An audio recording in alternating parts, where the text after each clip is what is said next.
All right, everybody, welcome back to CyberAware Podcast, Episode 3. And for today's episode, we got a pretty interesting topic that I'm excited to talk about. My name's Nathan. I'm your resident expert for all things cybersecurity, and I'm here joined with Ham. Ham, once again, on the mic, as always, here in the broadcasting room. Today's episode is the Internet Iceberg. So, Ham, what do you know about the Internet Iceberg? Well, I know that using the iceberg analogy, it can go as deep as it wants to go. So we got the surface web, got stuff like Amazon, YouTube, Facebook, all those, big companies that are just out there ready to be accessed. And then you got the deep web, right? Nothing like super crazy, but you got your data stored there and all that stuff. And then you got the dark web. Correct. The dark web is a dark, scary place that I never want to go back to. Okay, so for anyone who's just curious about the iceberg analogy here, you think of an iceberg. You see the surface above it, but then icebergs are always so massive underneath, no one truly knows the scale. Surface web, I believe, is maybe 5% compared to the 90-some percent consists of the dark web and deep web. You can think of all the websites that you can find on the surface web. Oh, yeah. And it is a fraction of what you can find elsewhere. So the iceberg analogy is you have everything above the surface, and it's just it looks big, but it's actually tiny compared to everything that's underneath. And the deeper you go, the bigger it gets, or the more stuff that you find there. So with the Internet Iceberg, how we're comparing this is we have the surface web, the deep web, and the dark web. So as Ham here was saying, surface web, you got your general public sites that you and me visit every day. Could be YouTube, Amazon, Facebook, Instagram, okay, I'm going to look at clothes here, or I use D2L for my school. Yeah. Anything like that. That would be considered surface web. It's public. It's accessible to pretty much everybody, however you need it. Deep web, as you were saying, I'll just cover it a bit more quick. Deep web, it's the stuff behind closed doors, but it's not the stuff that's down 100 feet, like that's the dark true. web. So deep web could consist of things like medical records, hidden wiki, private networks, research papers, actually. Yep. And just all the data that's being stored, hidden behind these closed doors. Yeah. And then we get into the fun part, which I'm sure most people want to hear about today, which is the dark web. So I'm going to let you just take a lead on this for the start here. So you said you've had experience with dark web. Do you just want to tell us that story? Yeah, I mean, many years ago, about 10 years ago now, actually, I was 16 years old. And me and my friends, as dumb teenagers do, we go around and we find fun things on the internet. Yep. Little did we know, we stumbled upon, with a little bit of computer finagling. I have a friend of mine who's a complete computer whiz and knows how to get almost anywhere. He found our way into the dark web. Are you familiar with how he did it by chance? Not a darn clue. Okay, I'll just cover one of the main ways for people here. It's called the Onion Router. I don't know if you've heard of that. I've heard of it. I don't know what it does though. It's like its own like network kind of Sure. wiggle your way in. So yeah, do you want to continue with the story? Yeah, absolutely. We got our way into it, and there was we heard we can search up literally anything. Anything. Yep. It could be whatever you want, from Bitcoin, which is now a huge topic nowadays. This is when we first heard about it, when one Bitcoin used to cost around $3K. Yep. Like $3K in USD, and that is a lot of money. That is a huge amount of money. We learned that you would pay X amount of money for whatever you want.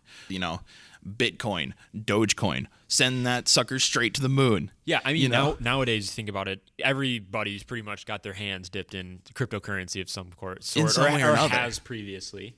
I don't think most people realize that this was the main currency and has been on the dark web for a long time, especially Bitcoin, as you were saying. More than that, Bitcoin runs the dark web. It really does. With how many things that are down there, people traded weapons. There was human trafficking.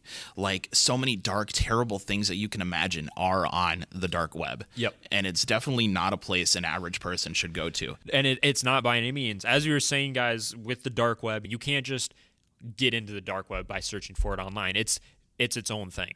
So, we have the surface web, which is what you use with your Google, your Safari, your Firefox, and then the dark web is its own. People have their own accesses to get into this sort of thing. Yeah. And these markets, as you were saying, the dark web markets, you got drug trafficking, weapon trading, human trafficking, all this sort of stuff. If there's anything that you can think of that's bad and that goes on, you can usually find it on the dark web.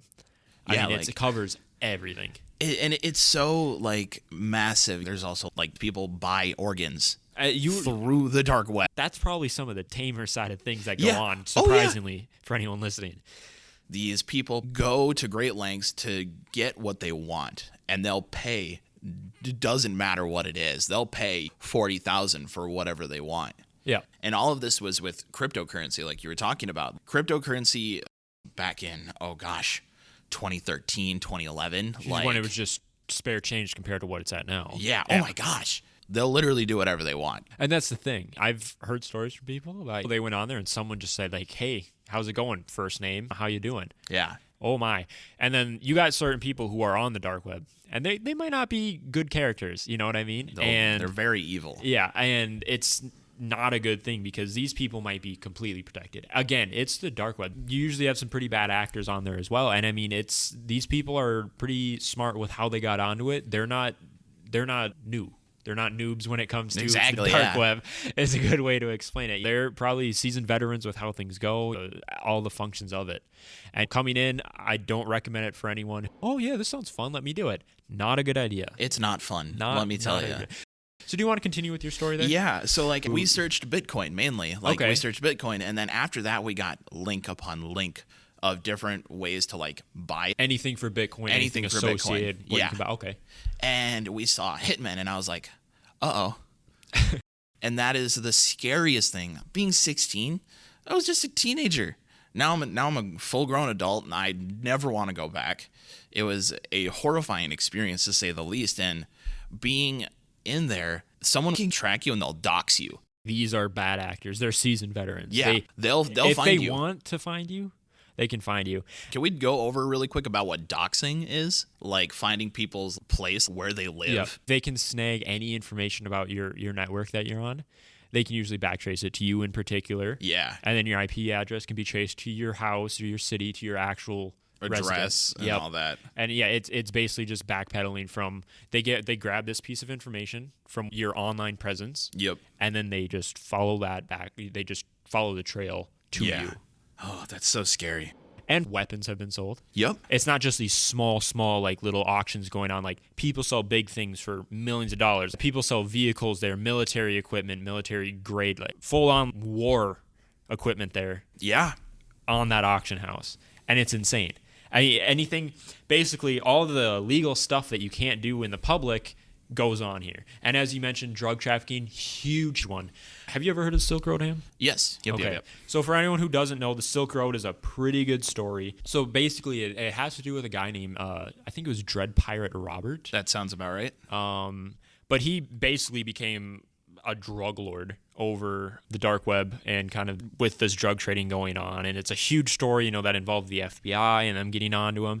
And a bunch of different people were associated through him because he became like a pretty well-known figure on the dark web where he was selling all these drugs and stuff. And for anyone who hasn't read it, I would highly recommend that. It's a good book. If you haven't read it, really interesting, really gives you an in-depth description about what goes on here. The Silk Road has a lot to do with drug trafficking, drug trading, all this sort of thing. Really good story, gives you a lot of in-depth, about just the true scale of kind of the things that go on here. So highly recommend it if you haven't read it. Yeah, and I mean, especially these people are they're doing so many illegal things through the dark web that it can't be tracked either. No. As I was saying, if people are being protected, it's not trackable. So as you mentioned, you have people buying drugs, selling weapons. Human trafficking is a big problem on there. And I mean, all these sort of things are just untrackable. You have terrible people doing these terrible things with no consequences if they're being super smart about it. Yeah. And it's some of this stuff's undetectable. It's not like we have law enforcement or government just tracking the dark web every hour of the day. You can't cover everything that goes on. That's true. And it's just the true scale of everything going on. And I mean, we only mentioned a small percentage of the bad stuff that goes on. It can go so much darker, and it's almost too much for me to talk about. Yeah, I do want to keep it PG on the podcast here. It reaches almost to a point where it's disgusting. Yeah, I mean, it's just criminal. Some of the things that go on are just downright criminal. There's just stuff from movies, horror movies. That actually reminds me of a movie. I think it's 2007. You ever see the movie Hostel before? Familiar. 3 U.S. exchange students go over to Europe on a vacation, and they end up in this hotel that isn't really a hotel. It's actually a torture dungeon. You murdered. can find that kind of stuff on the dark web. Yeah. Like it's yeah. Just a reminder for anyone listening to this, cool topics to read about, just kind of the stuff that goes on, but I can't recommend enough. Do not go to the dark web. It's illegal. Not going to have a good time. Only bad things can pretty much come from it. So, and again, just disclaimer, do not go. You can read about some of the stuff, but don't actually visit it. Yeah, I absolutely agree, Nathan. Like, it's, as you're saying, it's a cool topic to read about, but if you think about going down there, don't do it. And you already have, and you said you've been scarred. I've been down there, and I've been scarred for life. It's where I first learned about cryptocurrency, and it's why I won't buy into it now, because I know what goes on with it. Yeah. That's just backing up what we were saying, guys. Just stay safe. Goes back to the security in general. Internet, not a safe place in general. Regular internet's usually not a crazy safe place. Dark web, there's no safety. There's no safety net there. There's everyone who goes there knows it's illegal, not good, not used for anything good. Yeah. Well, and like you were saying, really quick, I just want to throw this out there. Like, people, like, you use the example of, like, you go on there and someone immediately, you get a chat box saying, hey, first name. Yeah, like, people can find you. They'll know you. Like, if these people want to find you, they will. They will, exactly. Like, this happens on the dark web. People are pros on this with how they do this sort of thing. I'm glad we got to talk about the dark web for a bit, because it's super interesting, scary place, but, not many people are familiar with it. I mean, I don't know too many people who could actually have a full-on conversation about what goes on the dark web. That's true. So, I'm hoping some of you learned something from this. Hopefully, again, do not go. Really, like, a huge disclaimer, do not go. Yeah. But overall, Internet Iceberg, fun analogy to learn about. This is just a little bit of the scale. Again, we didn't cover even a portion of what happens in our time here so far. That's true. And it just goes to show just how big the internet is and how crazy it can be. So, I just want to cover again, Internet Icebergs for the surface web, deep web, and dark web. That's probably the biggest things you should learn about. How about you, Ham? Anything to say? Most of this stuff I'm I wouldn't say well-versed, but I know just enough about it. But this episode has been eye-opening once again. Every time I'm in here in the production, it's like I learned something new every day. And I'm glad. That's the main purpose that we're here for. So I'm just glad. I'm hoping you guys, listeners, can learn something or have learned something as well.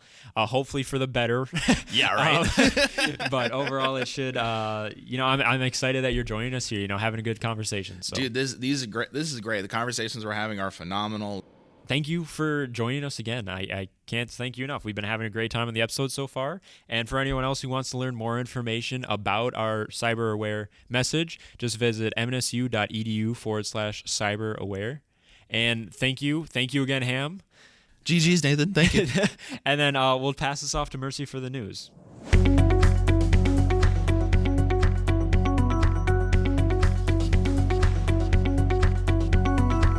Hey everyone, Marcia yesterday here with the news. Student expert on the information security team, I'll be updating you with what's going on in the cybersecurity world. Before I get into the headlines, please make sure to subscribe to our podcast. And today's highlights are: watch out for a malware application called Blender Photo Editor Easy Photo Background Editor on the Google Play Store. This sneaky app asks users to sign into Facebook, allowing it to steal account credentials and payment information. As of October 12, 2021, the application has over 5,000 downloads, but has been removed from the Google Play Store as of now. Use this as a reminder to double-check your applications and their permissions. Always be careful what you download. Our second news update today: Verizon users, be aware of a phishing attempt. Inky Technology Corporation researchers have found a new phishing attempt that is impersonating Verizon's logo. If you look carefully at this phishing message, you'll notice the V in the Verizon is replaced with a square root symbol. This incorrect logo is a telltale sign that this message is fake. Phishing is also happening through text messages from the number 562661159. The message notifies users that they have already paid their bill for the previous month and offers a reward or gift.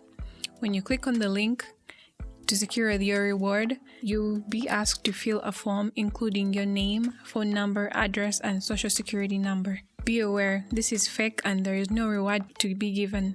Instead, your information will be stolen. Always watch out for phishing messages, practice safe clicking, and never give out personal information. Our third news update today, Japanese company Olympus confirms second cyber attack over the weekend. Olympus, a medical technology company based in Japan, announced on October 12, 2021 that it was hit by a cyber attack. The company was forced to shut down affected IT systems in Canada, the United States, and Latin America. Olympus said in a statement, "We are working with appropriate third parties on this situation and will continue to take all necessary measures to serve our customers and business partners in a secure way." The second attack came after the same company was hit with ransomware by a group called Black Matter, reported just a few days prior. The ransomware group Black Matter has been very active, recently hitting an Iowa-based farm cooperative with an attack that asked for about $5.9 million after compromising its computer systems. And that wraps up the news for this week. Thanks for listening to the CyberAware podcast. We'll see you next time.